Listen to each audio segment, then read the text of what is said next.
Welcome back, physics fans. This is number 5 on the collisions momentum, one-dimensional physics of momentum.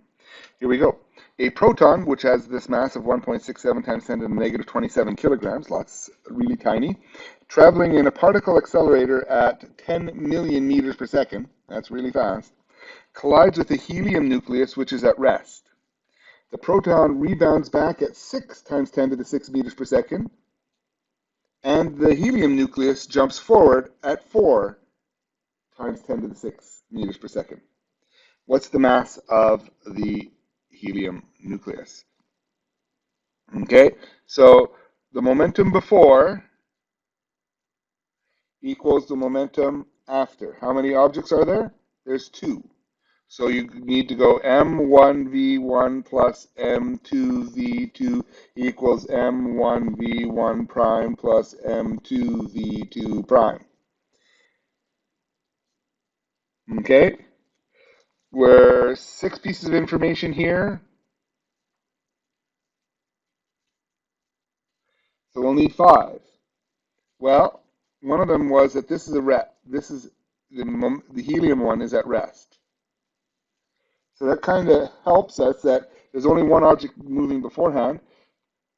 So the mass of the proton is 1.67 times 10 to the negative 27 times the velocity of 10 million, 1 times 10 to the 7th, is equal to the mass of the proton bouncing back. So I'm going to put the mass in here and then the velocity times 10 to the, whoops, that doesn't look like 10, 10 to the negative 27. And its velocity is 6.0 times 10 to the 6th meters per second. Yes, I know. Hang on. I know you want to correct me. Hang on. Plus mass is what we're trying to figure out. The mass of the helium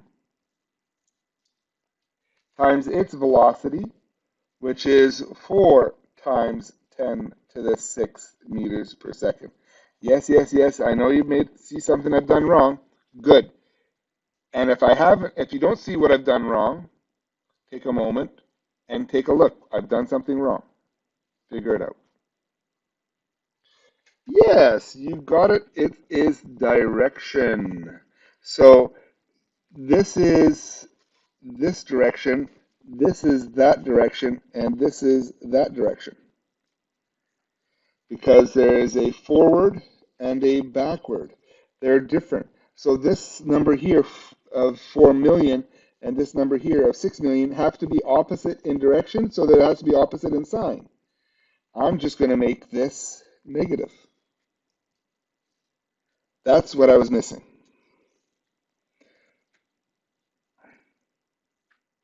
Pull up Mr. Calculator, turn it on, clear it.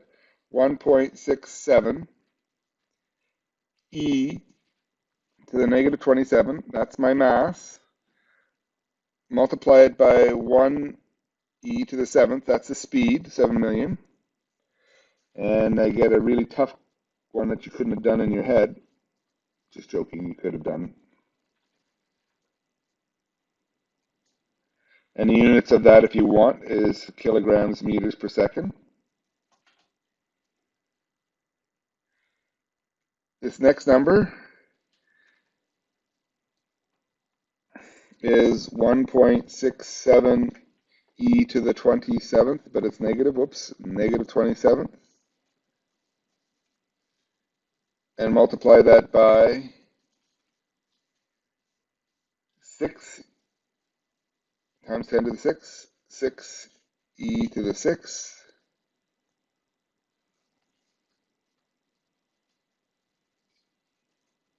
Okay, I get a 1.002 times 10 to the negative 20.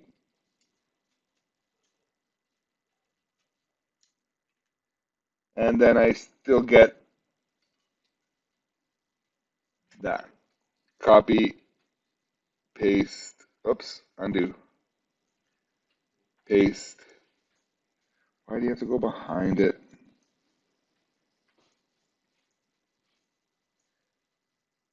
Okay, yeah, I'm just showing my laziness. Move this over to the other side. That means I have to subtract it. But again, this was a negative number. When I move it over to the other side, I gotta add it. So I take these two numbers and I have to add them. Take that plus that. And that's where your numbers will be different if you don't choose the right signs. You do all this hard work with really big or really small numbers. 2.672 times 10 to the negative 20 is equal to the mass of the helium times its velocity, which is 4 times 10 to the 6. So I have to now divide this by 4 times 10 to the 6.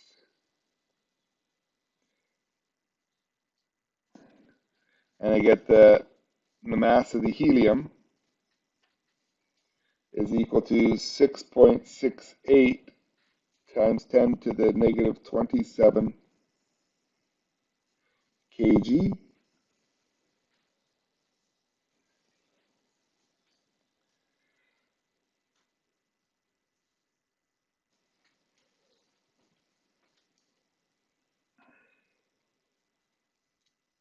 And part B is what impulse does the proton experience? The impulse is the force times the time, which is also the change in momentum, which is mass times the velocity. So the mass of the proton is 1.67 times 10 to the negative 27 kilograms. And its change in velocity, if it's going 10 million that way and then going back at 6 million the other way, 10 million that way, and then ends up going at 6 million that way, then its change in velocity is 16 million.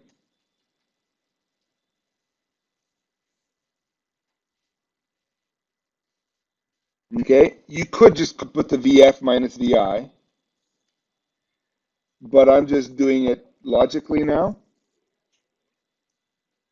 And this is going to be 1.6 times 10 to the 7th meters per second, and it'll be that direction.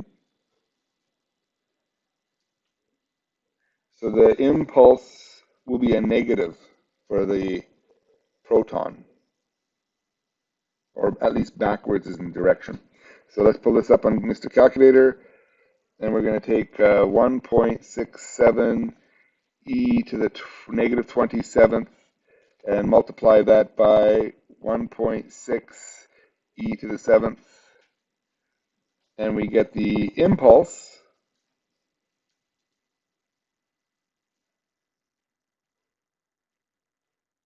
The impulse is equal to 2.672 times 10 to the negative 20. And we could go Newton seconds, and we'll write down backwards.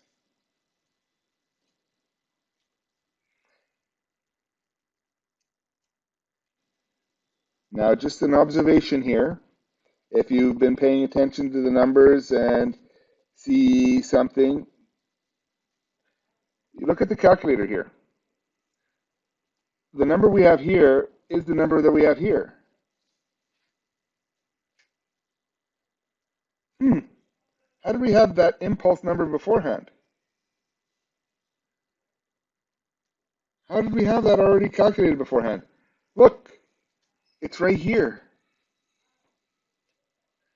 How did the impulse of the proton be already in our calculations where we did momentum?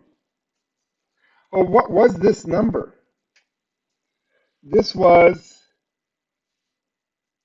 this number and this number. added together. We brought that over, made it positive to be that. What are these numbers? This is the momentum initial.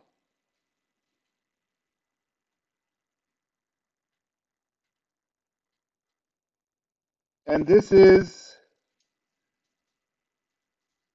momentum final.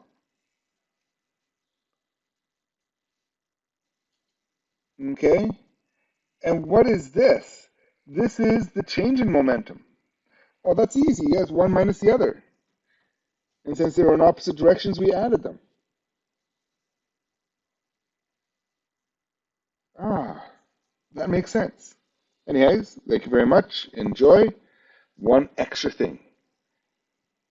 This was the mass that we calculated of the helium. Let's take the mass of the helium and divide it by the mass of the proton.